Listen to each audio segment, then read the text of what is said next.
दोस्तों, क्या आप भी अपने जीवन में निर्धनता से परेशान हैं? आपके हाथ हमेशा निराशा ही निराशा आता है। आपके जीवन में कभी भी खुशियों का माहौल नहीं बनता और आपके सर पर दुखों का पहाड़ टूट पड़ा है। कहने का मतलब है 100 कमाते हैं तो 200 खर्च हो जाता है। आखिर ऐसा क्यों है? आप ही के साथ ऐसा क्यों होता है? तो आप बिल्कुल भी परेशान मत होइए दोस्तों, क्योंकि शनिवार के दिन पीपल के पेड़ पर आपको चुपचाप यह लाल धागा बांध करके आ जाना है। जिस कामना से करोगे, आपकी वह कामना निश्चित रूप से पूरी होगी। परंतु उससे पहले आप सबसे एक छोटी सी प्रार्थना कि जो लोग पहली बार आए हैं, चैनल को सब्सक्राइब जरूर कीजिएगा और वीडियो को लाइक करके देवा आदिदेव महादेव जी का कोई सा भी प्यारा नाम कमेंट बॉक्स में लिखना मत भूलिए। अगर आपकी धन संपदा वैभव से संबंधित कोई मनोकामना है, शनि की 7.5 चल रही है, शनि की ढैया चल रही है, शनि महाराज जी के कारण कोई बड़ा भारी रोग हो गया है, कैसी भी मनोकामना हो, इस वाले उपाय को करना बिल्कुल मत भूलिए।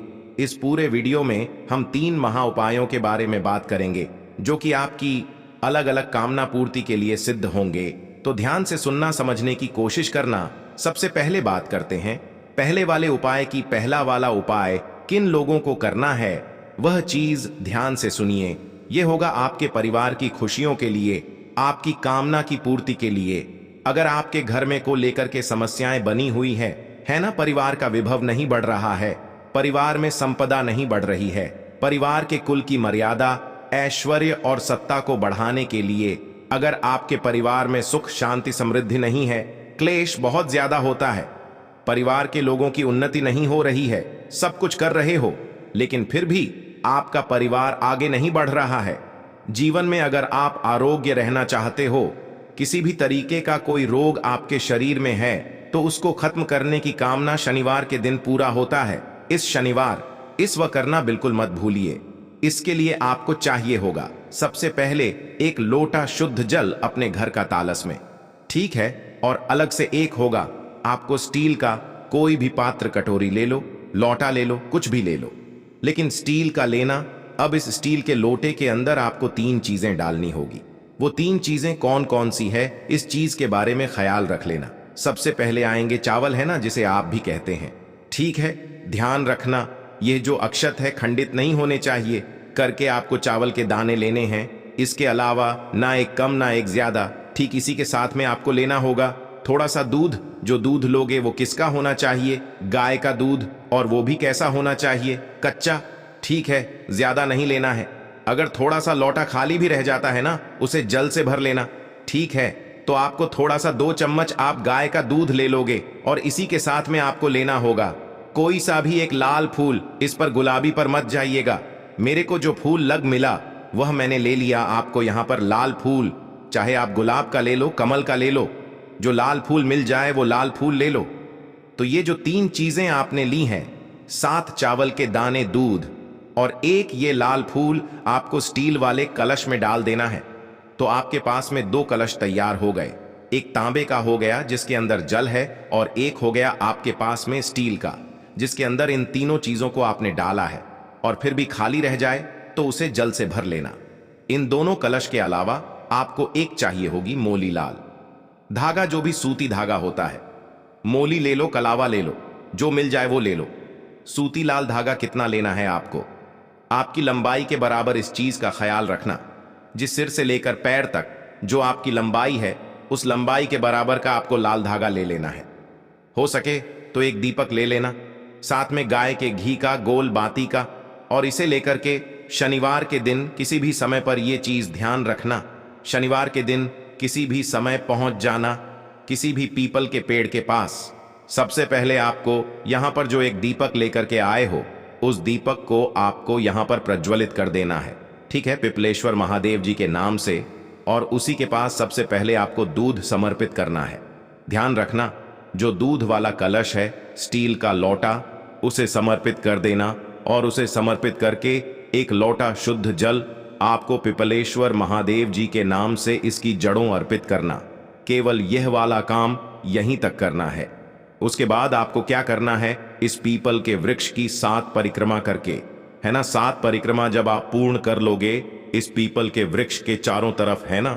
वैसे तो पूज्य गुरु जी ने यह चीज कहा था कि जो आपने लाल धागा लिया है उस लाल धागे को इसके तने के चारों तरफ बांधना है, लेकिन अगर आपकी लंबाई से वह थोड़ा सा छोटा पड़ जाता है तो इस पेड़ की किसी भी टहनी पर आपको उस कलावे को बांध देना है और उसके अंदर आपको 7 गांठें अपनी जिस कामना की पूर्ति के लिए आप कर रहे हो उस कामना की पूर्ति बोलते हुए कहते हुए लगा देनी है। बस इतना सा उपाय एक शनिवार के दिन करके आ जाइएगा, आपकी वह कामना जरूर पूरी होगी। पूज्य गुरु जी का बहुत अद्भुत और अजूक उपाय है, जरूर कीजिएगा। बात करते हैं दूसरे वाले उपाय की। दूसरा वाला उपाय किन लोगों को करना है वह चीज ध्यान से सुनिए कि अगर आपका दुर्भाग्य आपका पीछा नहीं छोड़ रहा है, सब कुछ करके देख लिया, जीवन में सफलता मिल ही नहीं रही है ना? जिस क्षेत्र में हाथ डालते हो सफलता नहीं मिलती है, उन्नति नहीं हो रही है, आपके जीवन में पैसा कमाने निकलते हो, कमा ही नहीं पा रहे हो, कोई ना कोई अड़चन आपके जीवन में आ रही है, आपके तरक्की के रास्ते में कोई ना कोई रोड़ा जरूर लटका हुआ है। एक छोटा सा काम कर लीजिएगा, आपका बुरा वक्त जो होता है ना वो सौभाग्य में बदल जाएगा। जो भी शनिवार का दिन आए है ना, क्या करना है, जो भी शनिवार का दिन आए उस शनिवार के दिन आपको एक दीपक तैयार करना है। यह वाला जो दीपक आप तैयार करोगे इसे करोगे लंबी बाती का है ना, गोल बाती नहीं, लंबी बाती का दीपक, चाहे आटे का चाहे मिट्टी का तैयार करना, और इसके अंदर आप जो भरोगे वो भरोगे घी। ठीक है, कोशिश करना गाय का घी मिल जाए, अगर गाय का घी नहीं है तो पूज्य गुरु जी ने कहा आप सरसों के तेल का या तिल तेल का लगा दीजिए, लेकिन भैंस का घी काम में मत लेना, ठीक है?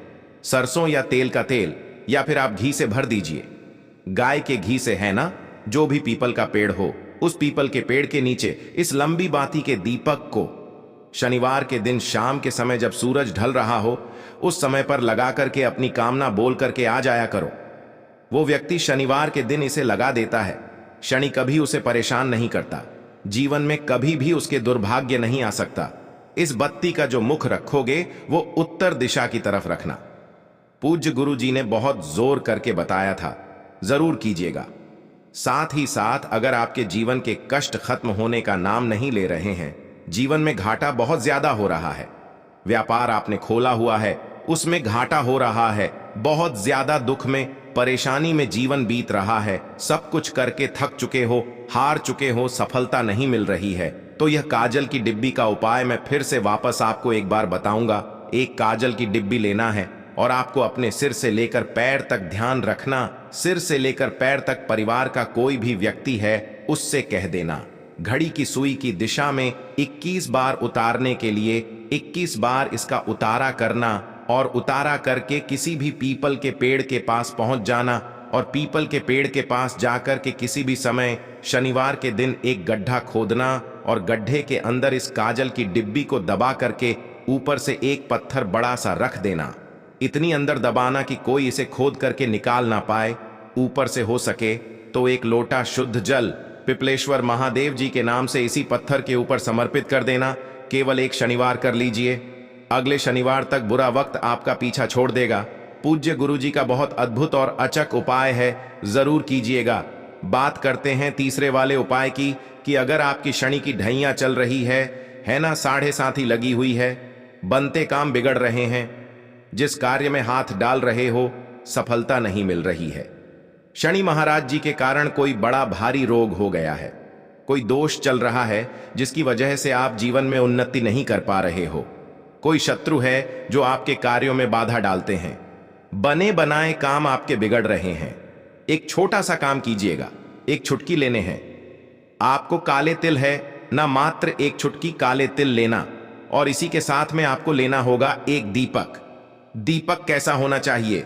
बिल्कुल नया दीपक होना चाहिए। इस चीज का ख्याल रखना, एकदम नया दीपक लेना जिसके अंदर कभी भी कोई बात ही ना लगाई गई हो। एक बत्ती इसके अंदर आपको लगानी है, गोल है ना, कौन सी लगानी है? गोल बाती आपको लगानी है और इसे पूरा का पूरा भरना होगा। सरसों के तेल से है ना, घी से नहीं भरना है, आपको सरसों के तेल से इसे पूरा भर लेना। आपके आसपास अगर कोई पीपल का पेड़ है तो वहां चले जाना, या फिर कोशिश करना कि अगर कोई शनि महाराज जी का मंदिर है उसके पास में जाना। शाम के समय पर इस दीपक को यहां पर ला करके सबसे पहले इसे प्रज्वलित कर देना, जला देना। ठीक है, जला देने के पश्चात अपने दाहिने हाथ में उन सभी काले तिलों को रखना और जिस कामना के लिए आप आए हो, शनि दोष के लिए या फिर शनि की ढैया 7.5 ही कोई काम अटक रहे हैं, शनि महाराज जी के कारण कोई रोग हो गया है जिसकी वजह से उसकी कामना करते हुए इन काले तिलों को इसी दीपक के अंदर डाल देना। वहीं बैठ करके एक बार शनि चालीसा का पाठ करना, एक बार हनुमान चालीसा का पाठ जरूर करना। पूज्य गुरु जी ने कहा, लोगों को शनि लगता है, शनि को शिव लगता है, जो इन दोनों की वंदना करते हैं। महादेव की, हनुमान जी की, उन्हें कभी शनि परेशान नहीं करता। इसका कथा में भी वर्णन है कि जब हनुमान जी लंका में आग लगा रहे थे ना, तब उन्होंने रावण की केस से शनि भगवान जी को मुक्त करवाया था। वह भी किस लिए कि जब रावण का पुत्र मेघनाथ पैदा होने वाला था तो वह अजर रहे, अमर रहे। इसके लिए उन्होंने सभी ग्रहों की दिशा को ऐसा कर दिया था रावण ने कि वो अजर अमर हो जाए, उसको कोई मार ना पाए। लेकिन एंड टाइम पर शनि ग्रह ने अपनी दशा बदल दी, जिससे क्रोधित होकर के रावण ने इन्हें बंधी बना लिया था और उस बंध से मुक्त जो करवाया था वह हनुमान जी ने करवाया था।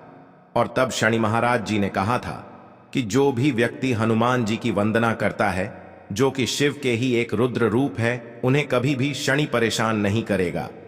वीडियो अच्छा लगे तो वीडियो को एक लाइक करें और यह वीडियो अपने दोस्तों के साथ ज्यादा से ज्यादा शेयर करें ताकि उन्हें भी सही जानकारी प्राप्त हो सके।